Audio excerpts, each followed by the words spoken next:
28 de septiembre, mes de la Biblia, catequesis sobre la primera, segunda y tercera carta de Juan.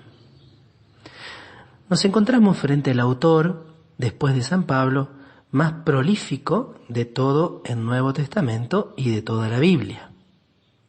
A San Juan, evangelista, se le atribuyen también estas 3 cartas y el libro del Apocalipsis. La primera de las cartas no lleva un autor, no dice en ningún lugar Juan, pero indudablemente el estilo es completamente inconfundible. Es el mismo estilo que encontramos en el cuarto evangelio. La segunda y la tercera carta de Juan sí llevan un autor, dice yo, el presbítero. Y este presbítero ya desde muy antiguo, no es solamente uno de los tantos presbíteros, de los ancianos, de los dirigentes, de los jefes de las comunidades, sino que es un presbítero por excelencia. Hay testimonios muy antiguos que establecen que este presbítero es el apóstol Juan, que era el jefe principal de todas las iglesias de Asia Menor. ¿Cuál es el origen, cuál es el contexto en el que surgen estas 3 cartas y cuáles son los temas principales que se tocan? La primera carta de Juan está dirigida a varias comunidades de Asia Menor, donde a fines del siglo I el apóstol Juan gozaba de una enorme autoridad. Hay ciertos pasajes de la carta que son contemplativos, son serenos. Nos introducen en el misterio de Cristo y de ese amor al cual Él nos llama. Y hay otros pasajes ciertamente de tono polémico, porque estas comunidades estaban asediadas, como ya hemos visto en anteriores textos, por falsos profetas, que comprometían con su enseñanza la pureza de la fe, de la cual habla el capítulo 2, versículo 22. Y que también tenían un comportamiento moral reprobable. Pretendiendo estar libres de pecado, por eso va a insistir con tanta fuerza Juan, si decimos que no tenemos pecado, nos engañamos a nosotros mismos. Estos no se preocupaban de observar los mandamientos, en particular el gran mandamiento, el mandamiento nuevo, el mandamiento del amor. Entonces, este es el contexto en el cual surge esta carta, esta es la situación que viven estas iglesias de Asia Menor. Juan muestra entonces quiénes son los que poseen realmente la filiación divina y están en comunión con Dios. Propone una serie de signos que manifiestan entonces esta presencia de la vida divina en los creyentes. Entre esos signos, en el orden doctrinal, se destaca el reconocimiento de Jesús como el Mesías manifestado en carne. Aquí indudablemente resuena la afirmación del prólogo del Evangelio de Juan: el Verbo se hizo carne. Ya habían comenzado a surgir en ese momento algunas herejías que negaban la realidad de la encarnación, lo que luego va a ser conocido en la historia del dogma cristiano como el docetismo. La encarnación es simplemente aparente, no real. Estos que negaban la manifestación en carne, en el orden moral, también evitaban, no se comprometían en la práctica del amor fraterno. Por eso en esta carta se va a insistir tanto en el amor como el gran, como en el fondo el único mandamiento de Cristo.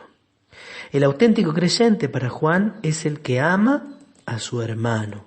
Solo el que ama a su hermano es el que permanece en la luz, es el que ha nacido de Dios y conoce a Dios. Por lo tanto, el conocimiento de Dios no es solo un conocimiento intelectual, sino que implica una vida acorde a sus mandamientos. Y entonces en este contexto es que surge una de las afirmaciones más conocidas de esta carta, en el capítulo 4, versículo 8. El que no ama no ha conocido a Dios, porque Dios es amor. Bueno, algunos pasajes particularmente hermosos y seguramente más conocidos de esta carta, pero que siempre debemos tener en cuenta, son su prólogo. Así como el prólogo del Evangelio es una verdadera pieza, una verdadera obra de arte, aquí comienza diciendo lo que existía desde el principio, lo que hemos oído, lo que hemos visto con nuestros ojos, lo que hemos contemplado y lo que hemos tocado con nuestras manos acerca de la palabra de vida, es lo que les anunciamos. Porque la vida se hizo visible y nosotros la vimos y somos testigos y les anunciamos la vida eterna que existía junto al Padre y que se nos ha manifestado. Lo que hemos visto y oído se lo anunciamos también a ustedes para que vivan en comunión con nosotros, y nuestra comunión es con el Padre y con su Hijo Jesucristo. Les escribimos esto para que nuestra alegría sea completa. Toda una teología del testimonio apostólico y de la tradición. Nuestra fe está fundada en la experiencia directa, real, de hombres verdaderos que con sus propios ojos, con sus propias manos, tocaron y vieron y escucharon aquel que es la palabra hecha carne. Otro aspecto importante de esta carta es cuando habla de la filiación divina. Dice: miren cómo nos amó el Padre, quiso que nos llamáramos hijos de Dios, y nosotros lo somos realmente. Si el mundo no nos reconoce, es porque no lo ha reconocido a Él. Queridos míos, desde ahora somos hijos de Dios, y lo que seremos no se ha manifestado todavía.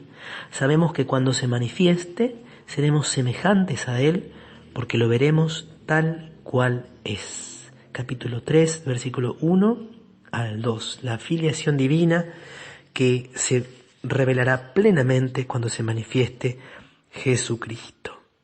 En el capítulo 3 también está ese largo discurso sobre la importancia del amor fraterno.